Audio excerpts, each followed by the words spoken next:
The battlefield in Ukraine has now literally turned into a place of fire. While the Russians expected an attack from the Bakhmut, Solidarmer Kaliska directions in the Donetsk region, the Ukrainians blockaded the Zaporizhzhia region. Currently, the Ukrainian armed forces had advanced about 1,400 meters on the northern and southern flanks of Bakhmut a few days ago, but recently the Ukrainians have turned their offensive access from Donetsk to Zaporizhzhia. The Ukrainian army carried out an offensive operation in this region that will go down in the history of world wars. Western battle tanks and armored vehicles were used for the first time by the Ukrainians in critical offensive operations in this region. Russian forces were caught off guard in the region south of Zaporizhzhia overnight in an all-out Ukrainian counterattack involving 150 armored vehicles and thousands of elite Ukrainian soldiers. These war vehicles included dozens of German-made Leopard 2 main battle tanks and US-made Bradley M2A2 light tanks. The Russian Ministry of Defense reported that they repulsed the attacks of this huge Ukrainian tank battalion south of Zaporizhzhia. But the active offensive of the Ukrainian forces in this area was in full swing. Currently, clashes have been going on for about a week in the Zaporizhzhia region. But for the first time in a long time, the southern flanks of the region began to be this active. In addition to the military contingent of Bradley and Leopard combat vehicles, the Ukrainians sent their special forces to the southern flanks of the Zaporizhzhia region. Ukrainian special forces conducted an incredible offensive operation against the Russians here. Russian media reported that Ukraine launched a massive tank attack in the direction of Zaporizhzhia, and there were many seriously wounded soldiers on the battlefield. In addition, soldiers of the 65th Mechanized Brigade,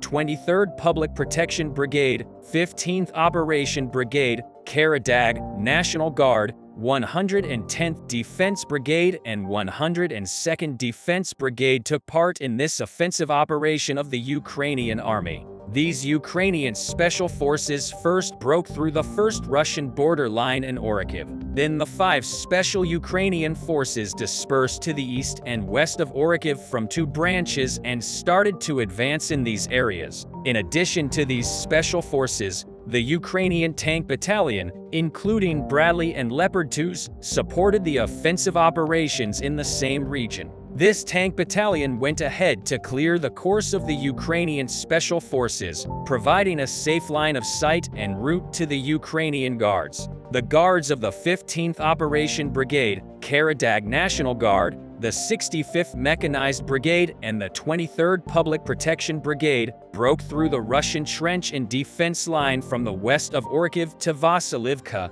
where they made serious progress. On the other hand, the soldiers of the 110th Defense Brigade and the 102nd Defense Brigade of the Ukrainian Army advanced from the eastern flanks of Orikhiv to Polihi.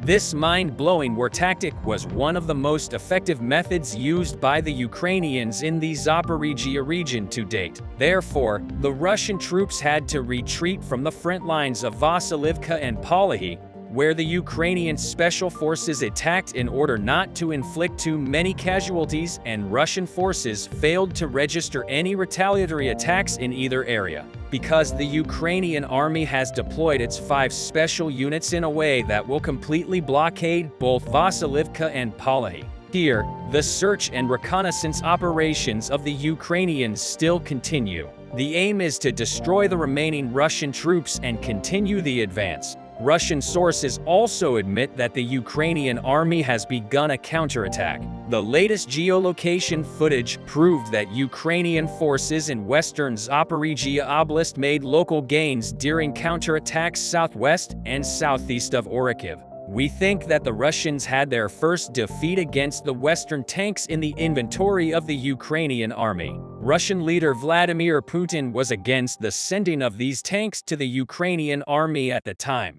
Putin's concerns were not unfounded because the Ukrainian forces carried out another offensive operation to crown their victory in the Zaporizhzhia region after the events in Orikhiv. It was claimed that the Russian reinforcements from the direction of Kamyankid-Dniprovsk advanced over the city of Zaporizhzhia to support Orikhiv. However, the Kamyankid-Dniprovsk direction where the Russian reinforcements wanted to advance was a risky front line, where the counterattack actions of the Ukrainian army were very intense. A convoy of military vehicles from the 83rd Brigade of the Russian Air Force took all the risks due to the critical situation in Orikhiv and proceeded on its route towards the Zaporizhzhia region to reach Orikhiv via Zaporizhzhia. In this critical area, the White Wolves, one of the most special units of the Ukrainian army, managed to stop the convoy of the 83rd Brigade of the Russian Air Force near the Zaporizhzhia settlement.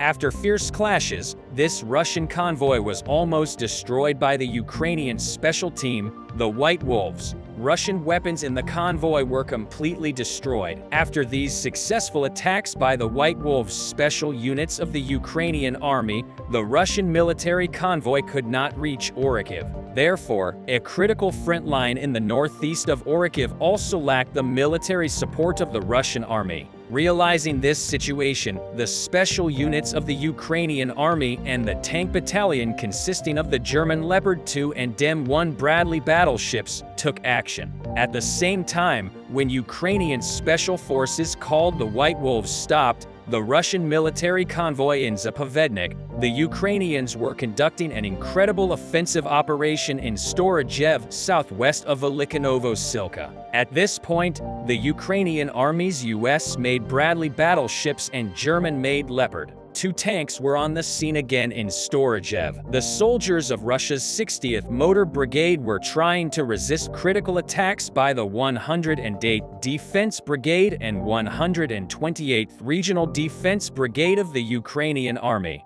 At the same time, Ukraine's tank battalion was supporting these critical operations with its effective firing and incredible maneuvers. So the Russian troops are well cornered. In addition, when Ukraine's 68th Jaeger Brigade, which came to support from the northeast lines of Zaporizhzhia, came to support the offensive operations in this city, things started to change. Parallel to the route where the 68th Jaeger Brigade of the Ukrainian Army came, that is east of Zaporizhzhia, the 37th Motorized Brigade of the Russian Army was located. However, against 3 special forces from the Ukrainian Army, the Russian army was able to send only 2 military special forces to the city of Zaporizhzhia. In addition, the Ukrainians' Leopard 2 tanks and Bradley battleships limited the Russians' mobility in this area. The fierce artillery fire from the German Leopard 2 and the constant dispatch of the M1 Bradley battleships to the front were literally dragging the Russians into a swamp here. The numerical superiority was on the Ukrainian side. Therefore, Ukrainian special forces were able to blockade Zaporizhzhia from the north and northeast directions. After several hours of clashes, Ukrainian special forces managed to completely repulse the Russians in Zaporizhzhia and captured this city. Finally, the great offensive operations of the Ukrainian armed forces achieved a critical success and liberated this occupied city from the Russians. In other words, when we consider all these details, the capture of Zaporizhzhia by the Ukrainian army will act as a bridge between Donetsk and Zaporizhzhia for the great offensive plans of Kiev. On the other hand, the offensive operations here can be counted as the second victory of the German Leopard 2 tanks and the US-made Bradley battleships because these vehicles provided a significant support to the Ukrainian special forces and they were able to clear the clash area in both attack operations. The Ukrainians placed the battleships Leopard 2 and Bradley so strategically in Zaporizhzhia region that Russia had little they could do. In summary, Western and US-made battleships are of vital importance for the Ukrainian army. On the other hand, the USA realized that this situation gave Ukraine an advantage and recently announced a brand new military support package. The United States has announced that it will provide an additional $1.2 billion in military aid to Ukraine. The new aid package for Ukraine includes air defense systems and conventional drone ammunition. Thanks to this announced package, Ukraine will also have the technology that will allow the integration of Western air defense launchers, missiles, and radar with Ukraine's domestic air defense systems. Following the battleships, Washington supports Kiev's advance in airspace. Considering all these events, victory seems very close for the Ukrainians. We continue to bring you the hottest news from Ukraine's liberation struggle. You can increase our support for the heroic Ukrainian soldiers in this brave struggle by liking our video and subscribing to our channel. The war in Ukraine has very strong negative effects within the Russian Federation as well as in Eastern Europe. The socio-economic, ethnic, and political effects of the war caused great turmoil in the Russian Federation. The Russian Federation consists of many minority ethnic groups and autonomous republics. The powerful voices of this war resound in the lands of the North Caucasus. One of the communities that came to the fore the most after Russia's attempt to invade Ukraine is the Chechens. Chechens, who came to the fore with conflicts in the past, come to the fore as the most loyal force of the Russians in the Ukraine war. Some of the Chechens who made their voices heard all over the world with their freedom war against Moscow in the 1990s are fighting for Putin in Ukraine, while others support the Kiev forces. Putin's regime failed to capture the free spirits of Chechens. 200 years of anti-Russian hostility and the free spirit of Chechens are still standing, and thousands of Chechens have joined the Ukrainian army since 2014. Here is Putin's most successful project, New Chechens, and a brief summary of what happened. Chechnya leader Ramzan Kadyrov acts as Putin's personal bodyguard. Kadyrov took the side of the Ukrainian leader in many cases, especially in the operations in Syria and then the Ukraine war. Recently, Kadyrov has been hitting Putin with a hammer blow. Chechnya President Ramzan Kadyrov seems to be suggesting that he is leaving combat operations in Ukraine for an indefinite and long hiatus. The president of Chechnya is the latest in a series of high-profile figures to ditch Vladimir Putin and deal another blow to the Russian president in his attempt to invade all of Ukraine. Speaking in a video statement published on his Telegram account, Kadyrov said that he is the longest living person among all heads of subjects. Kadyrov said that there was a saying among us Chechens: no matter how respectable and long-awaited the guests may be, it will be even better if it goes on time. So I think my time has come to Ramzan. Kadyrov's video statement sparks speculation as to whether he was seriously considering resigning. We will see clearly in the coming days whether the speculations are true.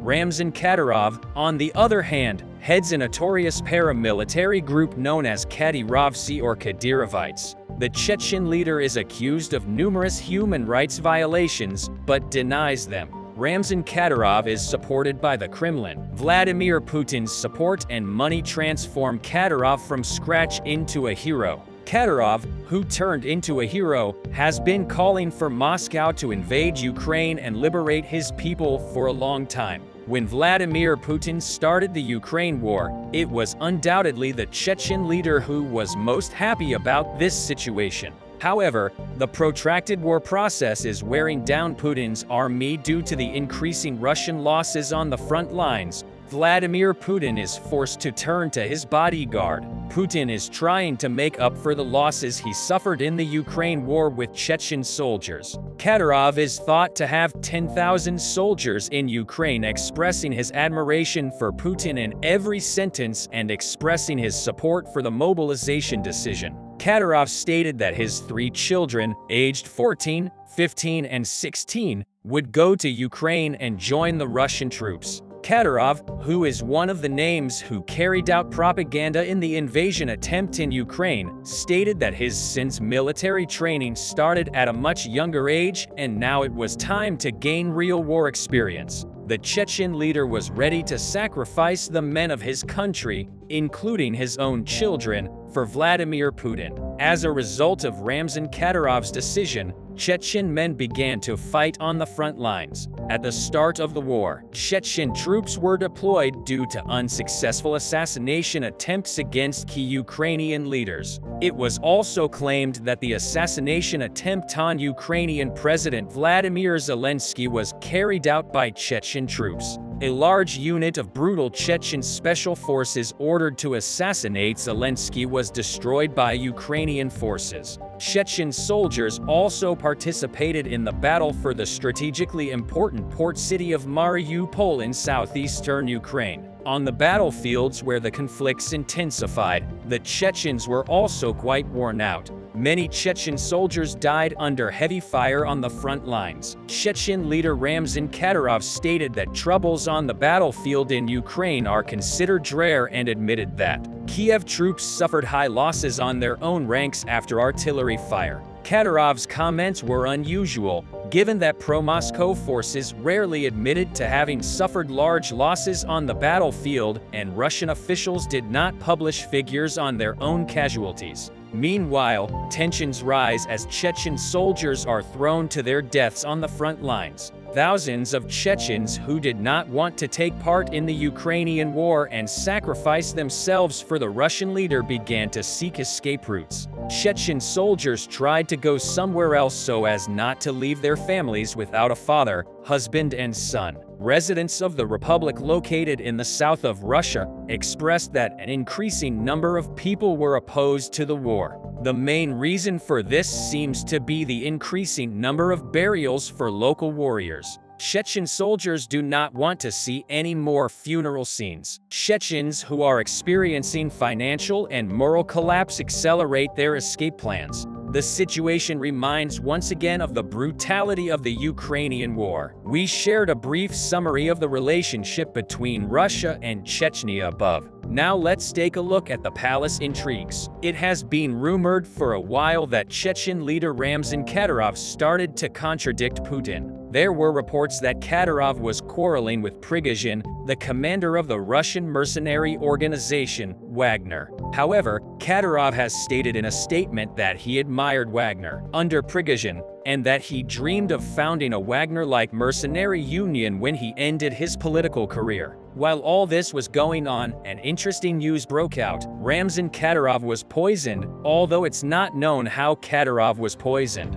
Some of his commanders who fought in Ukraine were poisoned and hospitalized because they came into contact with a poisoned letter sent at Erdanov, the commander of the Chechen Special Forces. Akhmet, who fought with the Russians against the Ukrainian army and Kadyrov's right-hand man, was poisoned after coming into contact with a poisoned letter. Kadyrov gave the news in a message he sent via the social communication network Telegram. In his message, Kadyrov states that Alautinov and his entourage are in good health. The Chechen leader also announced that a large-scale investigation was launched, that it was an assassination attempt, and that the perpetrators were identified. Now, let's go back. A few months ago, the following news took place in the media organs of the USA. Russia's intelligence agency, the FSB, is preparing to deal with a possible outbreak of tension in Moscow. According to a source who did not want to be named, tensions have escalated between Putin and Wagner's commander, Yevgeny Prigozhin, and Chechen leader Kadyrov. According to the correspondence within the FSB, there are serious disagreements within the Kremlin. The source, who asked not to be named, adds, Kadyrov and Prigozhin are seen as threats to Putin. Prigozhin and Kadyrov now know that they have come to the end of the road and must leave. They are well aware that Putin is going to waste them if they both want to stop fighting and start a dialogue with Ukraine. Based on all this, we can say the following. Dealing with big states is like sleeping with a bear. You know, the mascot of the 1980 Moscow Olympics was Misha the Bear. The bear of Russia or the former Soviet Union comes from the similarity of the French initials Ursus with a French name for the bear. Ours? Who knows? But it is known that this nickname of Russia, which has been known as the bear since history, was strengthened by the lovely Misha. Do not be fooled by Misha's very cute appearance. Anyone who goes to bed with a bear should be very, very careful. It's not clear what will happen next.